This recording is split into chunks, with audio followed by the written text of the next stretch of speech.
¿Es el amor al pueblo o el amor al poder el que lleva a que muchos gobiernos quieran perpetuarse en los cargos de dirección? ¿Qué ha pasado con el pueblo donde los presidentes han prolongado su mandato? En el siguiente audiovisual conoceremos algunos.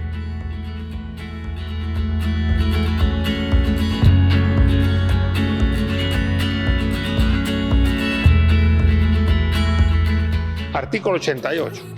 La alternabilidad en el ejercicio de la presidencia de la República es indispensable para el mantenimiento de la forma de gobierno y sistema político establecido. La violación de esta norma obliga a la insurrección. Anuncio al pueblo salvadoreño que he decidido correr como candidato a la presidencia de la República.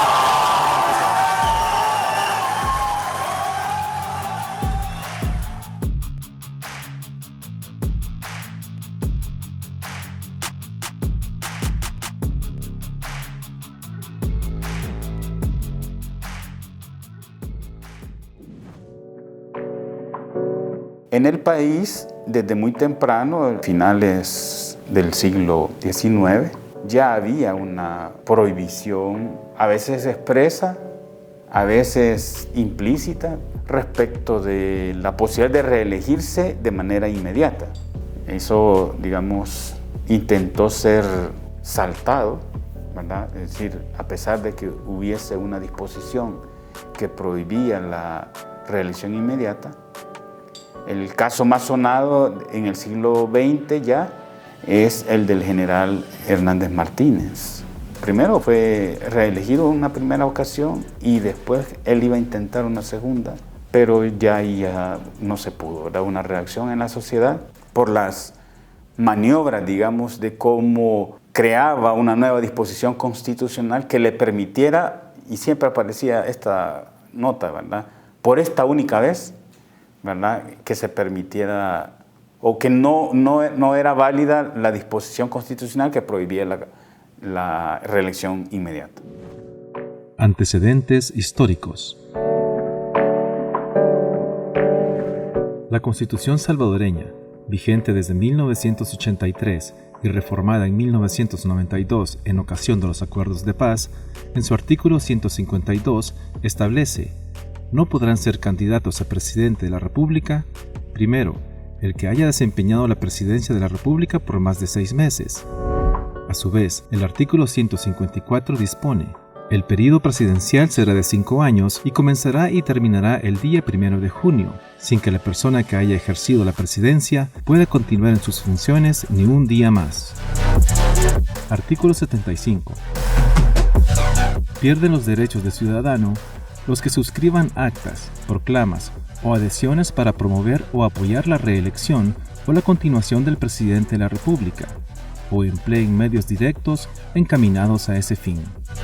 Nosotros debemos de partir de que independientemente de quién ocupe la presidencia, en este momento el ciudadano Nayib Bukele, pero en el pasado pudo haber sido cualquiera y en el futuro puede venir nuevos interesados en reelegirse, la norma constitucional prohíbe expresamente la reelección.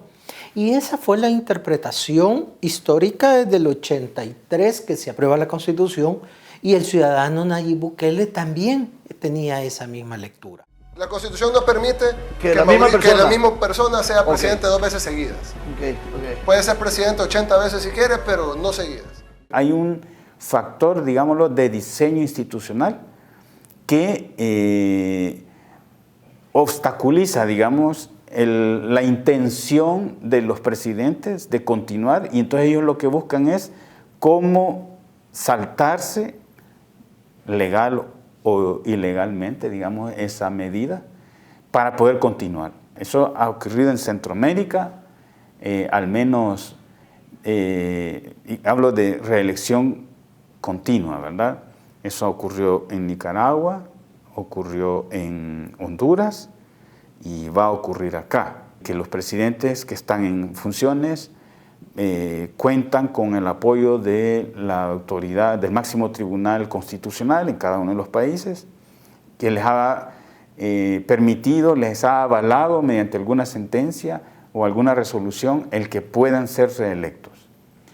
Pero ya antes de estos tres incluso, solo que de otra forma, quien había sido presidente en Costa Rica, Óscar Arias, aunque no de manera buscando la reelección inmediata, pero en Costa Rica se había entendido que no podía haber reelección. O sea, alguien que había sido presidente no podía volver a ser presidente. Pero entonces él, utilizando también un mecanismo, digamos, por el Tribunal Constitucional, la Sala Cuarta en Costa Rica, también le permitieron pues que fuera reelecto.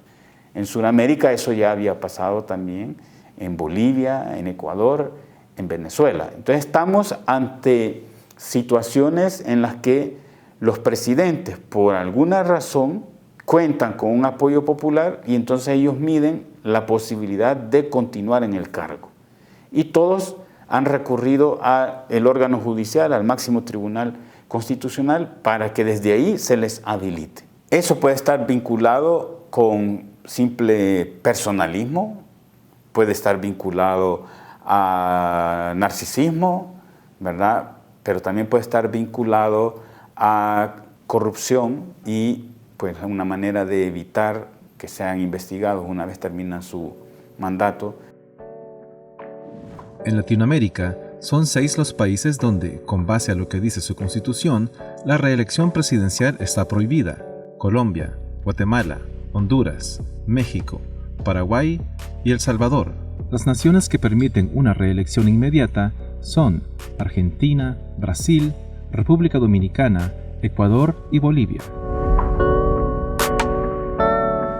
En El Salvador, Bukele decidió lanzarse como candidato después de que la Sala de lo Constitucional de la Corte Suprema de Justicia, en septiembre de 2021, emitiera una resolución en la que habilita a los presidentes del país para que puedan optar a la reelección inmediata. Esa resolución de la Sala de lo Constitucional también es errónea. Creo que no es un secreto que todos consideramos que esta sala no es legítima, que no fue nombrada siguiendo el procedimiento establecido en la Constitución. Entonces, esa resolución de septiembre del año pasado es una muestra de cómo la falta de tecnicidad, de independencia e imparcialidad de los magistrados se está prestando a este tipo de mecanismos. En Nicaragua y en Honduras fueron sus tribunales constitucionales los que avalaron la reelección presidencial de sus presidentes. Bueno, hay uno que ya está guardando prisión, el otro sigue estando en el poder, Daniel Ortega, pero sus tribunales constitucionales también hicieron a un lado su propia constitución que también establecía prohibiciones expresas. Entonces, esto que ha pasado aquí en El Salvador es seguir ese modelo, lastimosamente, es seguir el modelo nicaragüense y el modelo hondureño. Bueno, primero hay que distinguir que no hay una sentencia.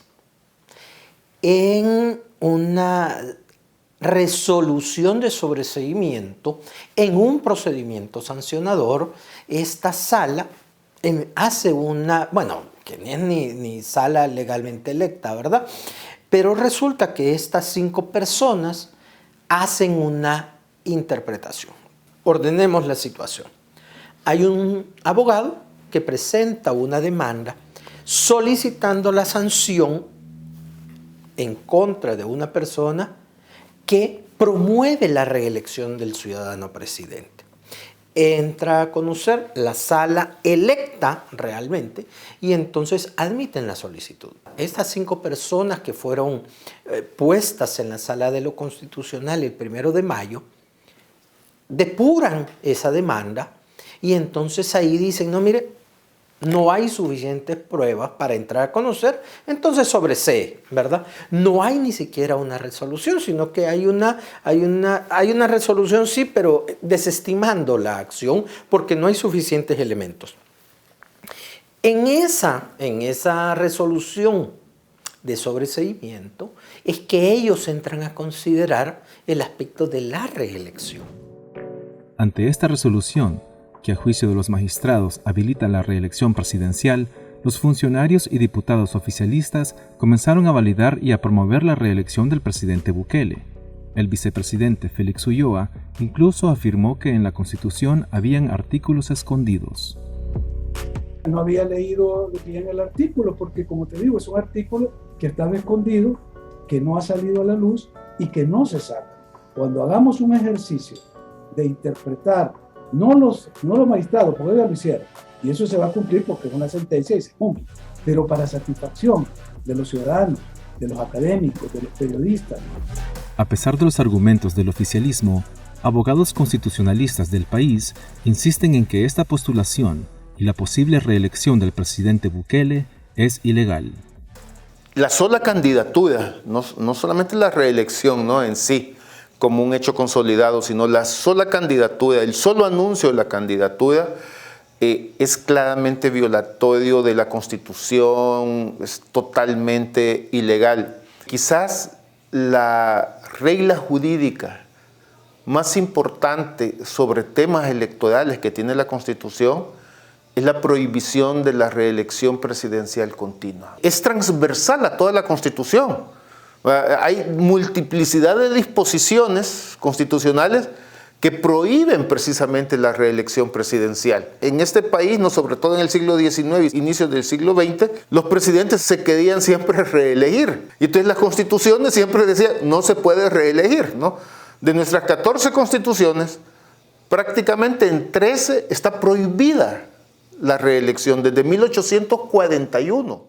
Quien intente reelegirse como presidente, igual nosotros vamos a exigir el cumplimiento de la Constitución, porque es ella la que prohíbe la reelección. A raíz de la situación emanada del 1 de mayo del año pasado, sencillamente todas las instituciones están cooptadas. ¿A dónde vamos a recurrir? No hay posibilidades dentro del derecho interno y dentro de la institucionalidad tan débil, tan vilipendiada en este momento en el país, para que se haga respetar la Constitución. Lamentablemente no tenemos institucionalidad para exigir el respeto de la Constitución. Creo que aquí influye mucho, seguramente han visto ustedes las encuestas, que la mayoría de la población está a favor de la reelección presidencial, pero la otra cara de la moneda es que menos del 50% de la población no sabe que hay prohibiciones en la Constitución. Entonces creo yo que ahí eso es lo que nos ha faltado, difundir más la Constitución a toda la población. No es algo que solo deben saber los abogados o que solo deben saber los académicos.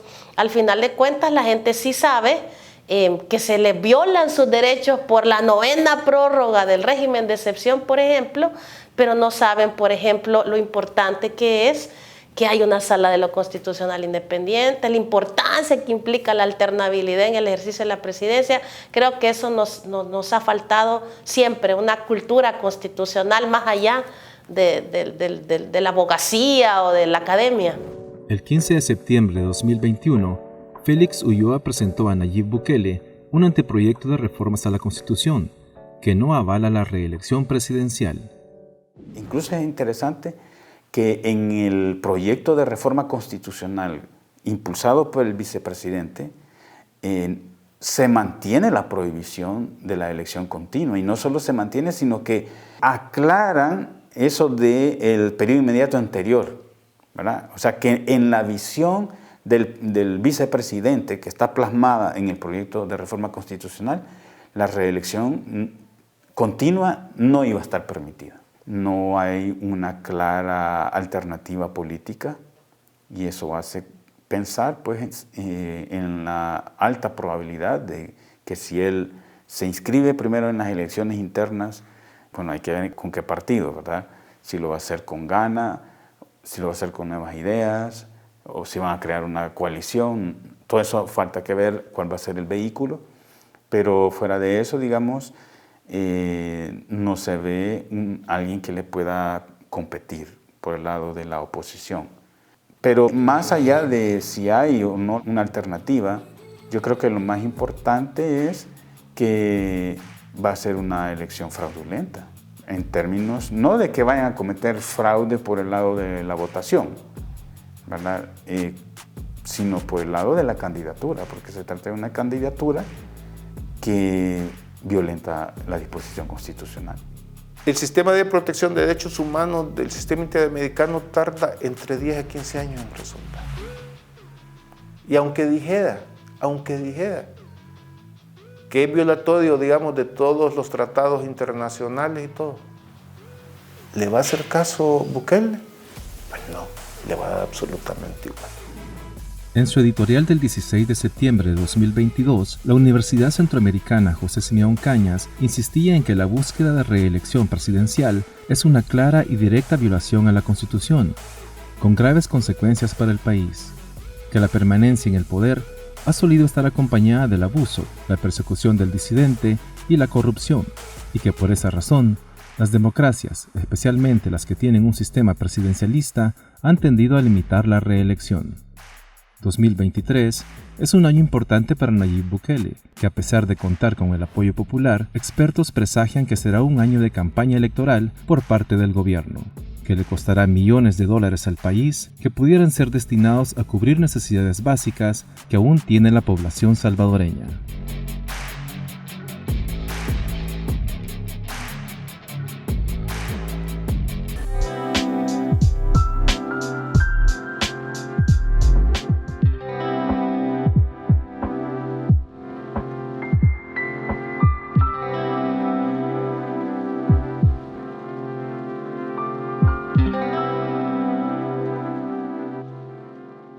Hola amigas y amigos, bienvenidos a la sección de la entrevista de su programa Miradas, un programa producido por Audiovisuales de la UCA desde el campus de la Universidad Centroamericana José Simeón Cañas. Este día tenemos como invitada a Claudia Argueta, que es parte del programa de litigio estratégico de la Fundación Cristosal, con quien hablaremos sobre el tema del desplazamiento forzado en el país. Bienvenida Claudia, gracias por acompañarnos. Bueno, mucho gusto. Para mí es también un placer estar acá con usted. Cuéntenos cómo está la actualidad de este tema del desplazamiento forzado en El Salvador. Sí, yo quisiera contextualizar un poco la situación. Realmente es un tema que viene de algunos años atrás, ¿verdad? Poniéndose sobre la mesa, sobre el escenario público, y es que en 2017 pues al final se logra, ¿verdad?, una importante sentencia para el avance en el reconocimiento de los derechos de personas en situación de desplazamiento forzado interno. Pero anterior a eso, pues la lucha, ¿verdad?, de las organizaciones que viene desde documentar casos, entrevistar casos, perfilar, es decir, caracterizar el fenómeno, apostarle al litigio estratégico como una herramienta fuerte que propició esta sentencia. Al final es un trabajo que viene de años. En 2020, pues, finalmente se emite la ley a raíz de esta sentencia famosa 411-2017, ¿verdad? Y esta ley pues tiene 3 años ya de estar en vigencia y justamente pues es un primer paso, ¿verdad? Es apuntarlo así, aunque no es el único ni el suficiente, pero actualmente en El Salvador existe un cuerpo normativo que reconoce el desplazamiento forzado interno, ¿verdad?, que categoriza normativamente a las víctimas y regula derechos. Creo que eso es algo muy significativo, ¿verdad?, y que seguimos exigiendo la implementación de esta ley en favor de las personas que están sufriendo esta situación. ¿Qué está pasando con esta ley? ¿Por qué no se ha agilizado el tema del reglamento de su ejecución? Sí, yo creo que es importante también comentar eso, ¿verdad? ¿Cuáles han sido los impases o las situaciones que han impedido de alguna manera aplicar la ley de forma concreta? Y es que una de las cosas muy importantes para que una ley pueda aplicarse es justamente tener un reglamento, y ya en sus últimos artículos la ley mandata a que en 3 meses, ¿verdad?, en este caso al órgano ejecutivo, encargándole justamente que emita un reglamento, pero no ha sucedido. Incluso en el 2022, ¿verdad?, Cristosal presenta un borrador de reglamento, y no miento, en el 2021, a un año de aprobación de la ley fue, en 2021 se presenta un borrador, propuesta al órgano ejecutivo, y aún así, ¿verdad?, no hemos tenido una respuesta favorable de qué ha pasado con esta propuesta, y estos 3 meses pues evidentemente ya finalizaron en el mismo año 2020 cuando la ley fue aprobada, pero no tenemos. Entonces esa ha sido una de las cuestiones que no ha permitido avanzar, porque hay ciertas disposiciones que tienen que ser aún reguladas de forma más extensa o más detallada. Otra cosa que ha sucedido también es el tema de presupuesto, ¿verdad? A veces nos hemos tomado el año pasado pues la atribución hay un poco de preguntar cómo están las cifras presupuestarias y obtener respuesta vía acceso, por ejemplo, a la información pública, donde nos comentan que el presupuesto es limitadísimo, a veces el tema de salarios. Entonces no hay un presupuesto para el tema de protección, para el tema, por ejemplo, de generación de albergues, que vaya más allá en concordancia a la implementación de las medidas que la ley ya crea, porque la ley crea todo un tema de protección, ¿verdad? De dictar medidas ordinarias, extraordinarias, pero ¿qué pasa con el tema de presupuesto? Entonces es difícil aplicarlo en la práctica y así otras cuestiones que están por ahí que hemos evidenciado que no ha podido aplicarse en su totalidad este cuerpo normativo. En cuanto al desplazamiento forzado como tal, digamos, ¿cómo se está caracterizando actualmente? Porque entiendo que hace unos 6 años era distinto ahora. Sí, realmente es una situación compleja, ¿verdad? Que está muy asociada a temas de violencia, pero también hay otros factores por ahí que están propiciando desplazamiento forzado interno. Y quizás voy a abrir un paréntesis pequeño y meto aquí el tema de cambio climático o desastres naturales. Meto aquí también el tema de megaproyectos. Entonces, estos son otros perfiles incluso de víctimas que podríamos caracterizar, ¿verdad?, diferentes al tema de la violencia. Pero bien, cierro paréntesis para no extenderme en este punto y volvemos al tema de la violencia. Sin duda alguna, ¿verdad?, el principal detonante o el principal agresor que ha propiciado desplazamiento forzado interno son las pandillas. Y según nuestros registros como organizaciones de sociedad civil, se ubican a la cabeza estas personas agresoras, ¿verdad?, en general, que han obligado a la gente a huir de sus lugares de residencia habitual. En todo caso, también comentar que en los últimos años, lamentablemente han ido subiendo las cifras, y hablo del último año en concreto, de personas que están generando desplazamiento forzado interno, atribuible específicamente a cuerpos de seguridad, Fuerza Armada, Policía Nacional Civil, y vemos como en los registros de las organizaciones va creciendo este número. Por ejemplo, antes en Cristosal, en los años anteriores al régimen, no pasaba del 5%, ¿verdad? Ahora vamos con un 15% porcentual, ¿verdad?, de personas que se sitúan como agentes de seguridad, sea PNC o Fuerza Armada, que están propiciando este desplazamiento. Tenemos al cierre del 2022 349 casos, ¿verdad?, que están denunciando un desplazamiento forzado interno y que está relacionado ese 15% a policías. Entonces, esta es una de las situaciones que hemos visto que ha cambiado. De la caracterización que digo que se mantiene, porque los datos se mantienen, al final no son datos oficiales, porque esa es otra de las cuestiones de la ley que no se ha cumplido, un registro nacional de personas en situación de desplazamiento, pero son subregistros de organizaciones, que las mujeres están siendo siempre el rostro visible del desplazamiento. Nuestra mayoría de cifras son mujeres, y otra de las situaciones que está por aquí apuntado es que también el desplazamiento sigue afectando a poblaciones en condiciones de vulnerabilidad, específicamente con mayor impacto, y tenemos registros de personas LGTBIQ+, ¿verdad?, que lo están sufriendo por una u otra situación. Pero el segundo grupo que le sigue, ¿verdad?, y esto fue lo que presentamos hace unos días en un informe conjunto con el Servicio Social Pasionista y el IDUCA y Cristosal, de datos y de cifras. El segundo gran grupo que se desplaza es niñez y adolescencia, ¿verdad?, acompañado de las personas adultas, porque este es el primer gran grupo de 18 a 60 años, y luego le siguen pues las personas adultas mayores. ¿Qué se puede destacar de ese informe que ustedes acaban de presentar? Sí, yo creo que es muy importante. Lo que destacamos es que hay 3 años de vigencia de la ley, ¿verdad?, y que en estos 3 años de vigencia de la ley hay víctimas, y que incluso, por lo menos para el caso del Servicio Social Pasionista, de Cristosal y IDUCA, los casos van en un crecimiento, ¿verdad?, exponencial. Es decir, que 2020 menos casos, 2021, 2022 se evidencia incluso más casos. Entonces, ¿qué es lo relevante? No basta la aplicación o en este caso la emisión de un documento legislativo para contrarrestar la situación, sino se exige en este caso crear las condiciones efectivas para la implementación del mismo. Entonces, si bien es cierto, en su momento se aplaudió y fue un primer paso, las cifras han ido creciendo. Incluso los agentes detonadores han ido cambiando, y urge al sistema de protección creado por la ley, será el eje principal del evento, instar, ¿verdad?, a la aplicación concreta, porque las víctimas, los registros están acá, existen. E incluso dentro del régimen de excepción ha habido víctimas de pandillas, es decir, que parece que no, pero siguen operando lamentablemente.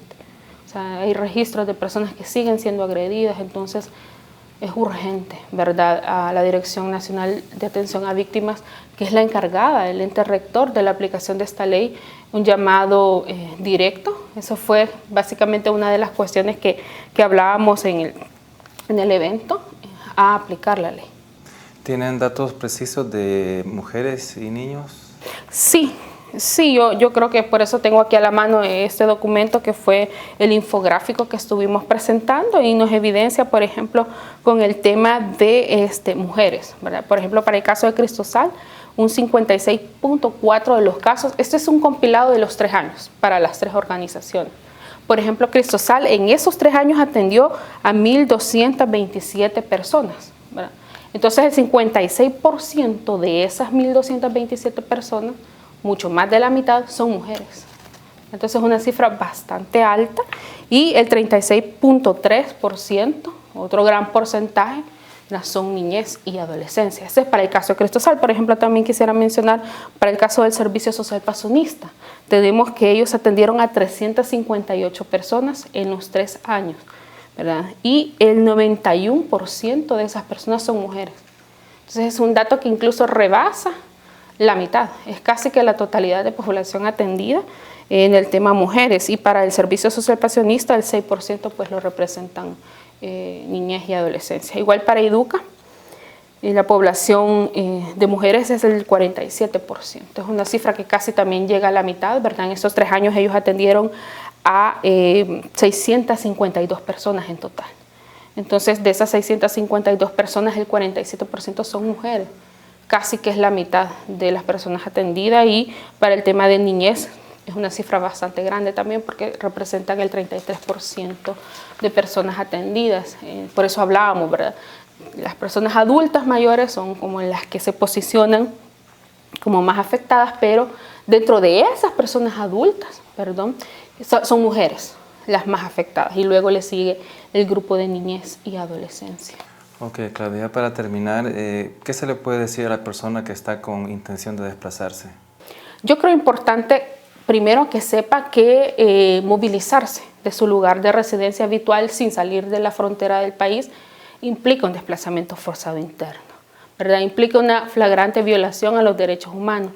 El primer punto creo que es reconocerse como sujeto de derecho, ¿verdad? Que existe un cuerpo normativo aprobado desde 2020 que en su artículo 5 ya despliega una serie de derechos en favor de las personas que están huyendo, básicamente para salvar la vida, ¿verdad? Para buscar protección. Es eso, tratar de resguardar la vida. ¿Qué les diría yo? Que existe un ente encargado, ¿verdad?, del Estado, la Dirección Nacional de Atención a Víctimas, que existen también otras oficinas que están atendiendo desplazamiento forzado interno, como son las oficinas locales de atención a víctimas, creadas también un poco antes de la ley, pero que funcionan en virtud de la ley, ¿verdad?, ubicadas al interior, por ejemplo, de ciertos hospitales para brindar atención.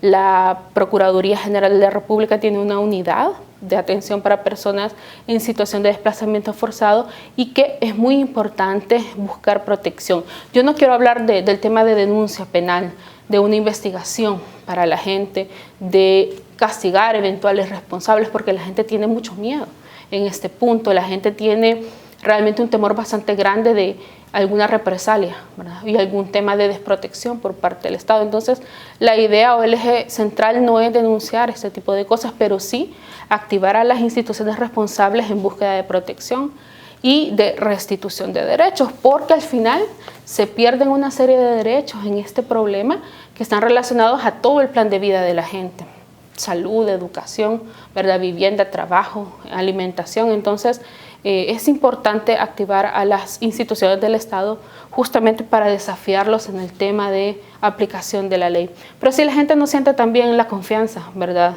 siente temor, pueden acercarse a organizaciones defensoras de derechos humanos que estamos trabajando el tema. Es el caso de, por ejemplo, Cristosal, Educa y SPAS, ¿verdad?, que estamos trabajando con víctimas de desplazamiento forzado interno. Revisar a veces las páginas de Facebook. Hay información de cómo activarnos, que puedan acercarse. También hay servicios, ¿verdad?, que van desde lo jurídico, lo psicosocial y lo humanitario para lograr, pues, atender y contener un poco a veces la situación que está en crisis. Esa creo que es la invitación. que hay siempre personas dispuestas a apoyarles, ¿verdad?, para ir saliendo adelante, porque realmente es una situación bien dolorosa y lo vemos a diario con los casos que atendemos, ¿verdad? Hay pérdidas a veces totales de todo el plan de vida, y no solo de las personas adultas, sino que también un desarraigo bastante fuerte con los niños y las niñas, y que estamos pues para apoyar en la medida de nuestras posibilidades. Muchas gracias, Claudia, por habernos acompañado y por la información. Bueno, no, gracias a ustedes por la invitación, y para mí ha sido un gusto tocar un tema tan importante para personas pues, que se encuentran en esta situación, y en general para conocimiento, ¿verdad?, de todos y todas. Okay. Y muchas gracias a ustedes, amigas y amigos, por haber estado en sintonía. Nos vemos en la próxima.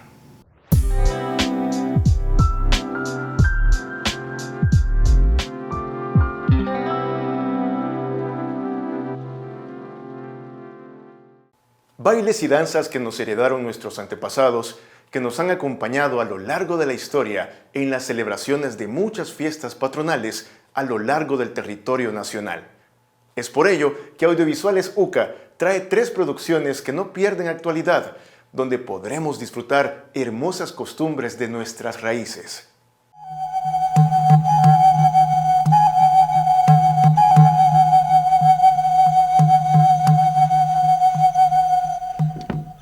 La danza del tigre y el venado es una representación de la tradición oral de San Juan Nonualco, basada en una historia que ocurrió en el lugar. Consiste en que por ahí entre los años de 1821, ¿verdad? Se da un caso de una pareja de esposos, ¿verdad? Noviazgo, digamos, entre la vieja y el viejo, ¿verdad? Se ponen de acuerdo a ir un día a la montaña, ir de cacería, ¿verdad?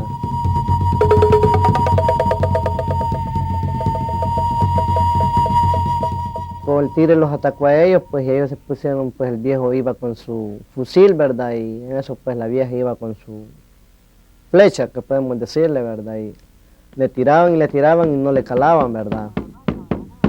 La danza muestra a una pareja de esposos que van de cacería en busca de un venado y son atacados por un tigre en una montaña.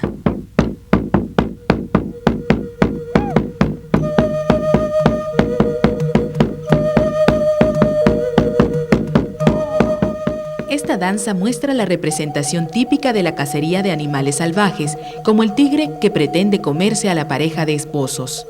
Esta danza, al representar un hecho folclórico y ser representada en San Juan Nonualco, es también una expresión no solo del folclore nacional, sino de la identidad nacional. El vestuario que se utiliza para la danza es sencillo y representa a la población campesina de épocas antiguas. Se utilizan máscaras hechas de madera para cada uno de los personajes que participan. El tigre se presenta con sus grandes colmillos y el venado aparece con unos cuernos largos que se vuelven su característica principal.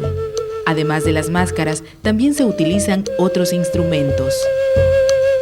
Fusil de madera, arco de madera, máscaras de madera, ¿verdad? Todas son de madera. Lo que sería uniforme, ¿verdad? Sería de tela fresca, ¿no?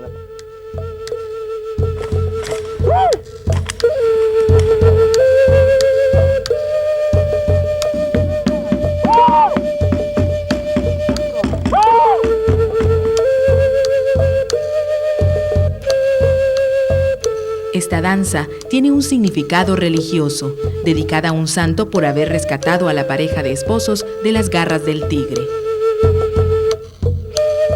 Representa definitivamente ese sincretismo religioso que se da entre la imagen, en este caso del Señor de la Caridad, y las creencias del pueblo, ¿no? El tigre y el venado es una de las danzas más representativas de San Juan Nonualco y es una forma de mantener viva la tradición oral de los pueblos.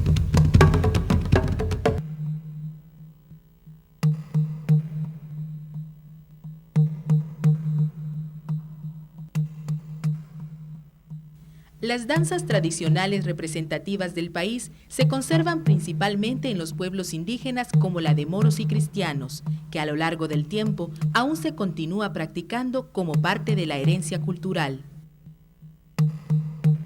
La danza de moros y cristianos es una danza que tiene origen españoles, ¿no? La traen los españoles a principios del siglo XVI para acá y rápidamente es adoptada sobre todo por las comunidades indígenas en este proceso de hibridación cultural, en las ceremonias, digamos, patronales principalmente.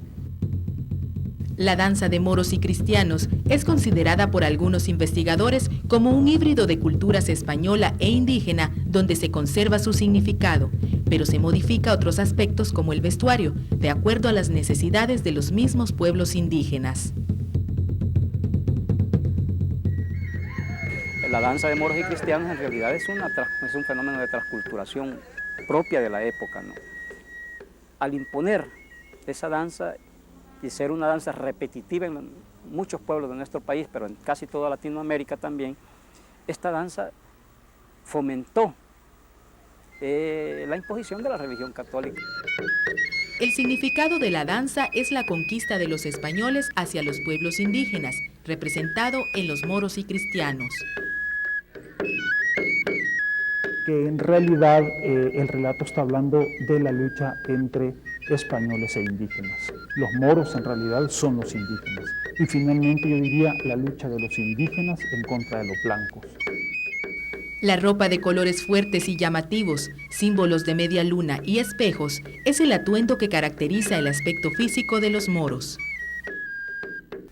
Los colores claros corresponden a la vestimenta de los cristianos y la espada se vuelve un elemento común para ambos bandos. Otro de los elementos que se utilizan para la realización de la danza son las máscaras, hechas en madera de cedro, que da un toque especial a las presentaciones de los moros y cristianos. La danza representa un enfrentamiento entre dos poderes, con un baile circular que simula un reto entre los dos reyes. Se ha practicado en diferentes lugares del país como Panchimalco, Izalco y Apastepeque, entre otros. Tiene un fenómeno híbrido muy interesante y es de que los textos son hispanos, pero la danza es muy indígena. La forma de la danza es muy indígena. Este brincadito circular es indígena.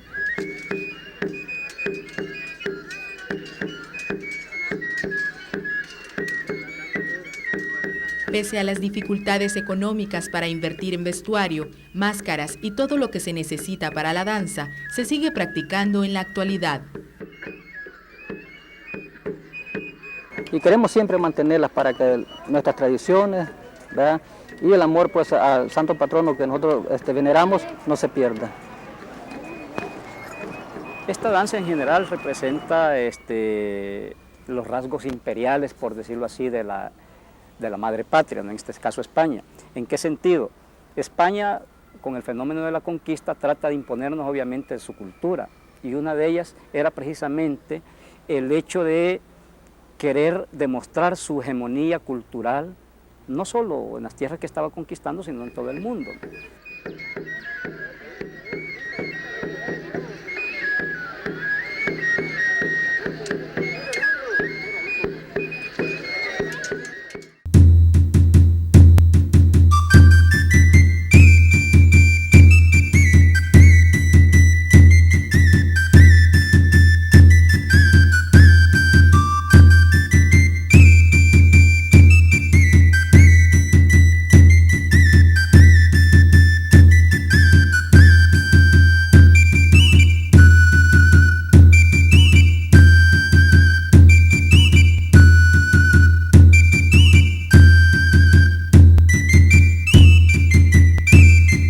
Según la tradición oral, el torito pinto se ha convertido en una de las danzas más populares en nuestro país, cargada de mucho colorido y alegría en cada una de sus presentaciones.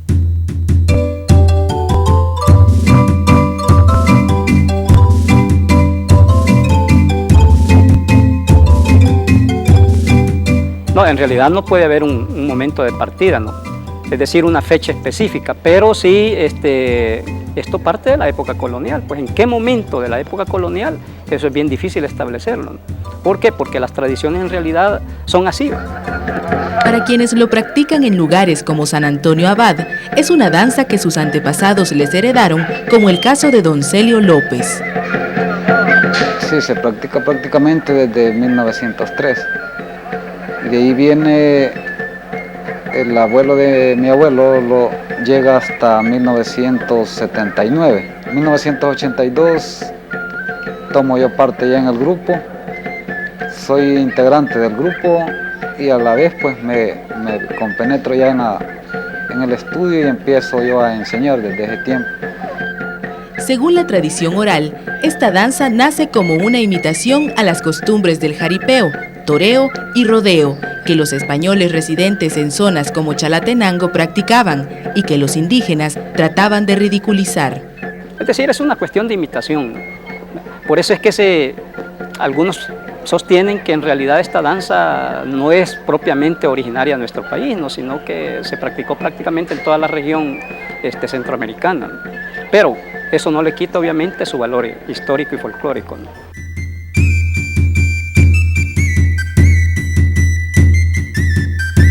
Para investigadores de la cultura, esta danza tiene una variación. El toro con luces que se presenta en las celebraciones patronales de los pueblos, donde se hace uso de la pólvora como un atractivo más. Hay que reconocer que, si bien el torito con luces es una variante de la danza del torito pinto, eso no quiere decir que una sea superior a otra, ¿no? Lo que pasa es que son dos momentos quizás diferentes, ¿no? Y que una, pues, derivó en la otra, ¿no? La diferencia de el torito pinto es de que hay un drama, pues. Hay un teatro ahí donde prácticamente habla uno, habla el otro y todos tienen su diferente presentación. En cambio, el que se quema de pólvora ese solamente solo para el que la gente vea las luces, los niños también se divierten, ¿verdad? Y no tiene prácticamente el son, pues que se le pone la música tradicional del pito y tambor. El torito también presenta algunas variaciones de acuerdo al lugar donde se presente, dependiendo de los materiales de los que esté hecho.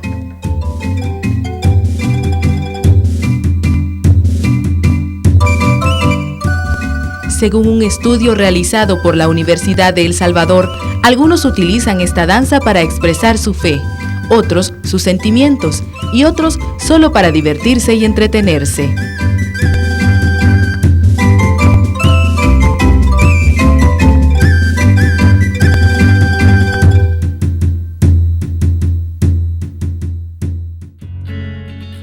En Miradas, damos paso a la sección musical.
llenar los encuentros de espera.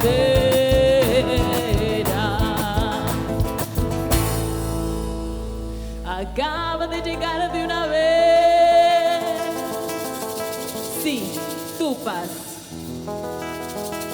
abrazada de justicia, con tus canastos repletos de vida, con tu inocente y osada ternura, con esta canción que derrama futuro.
No se pierda la próxima emisión de su programa Miradas.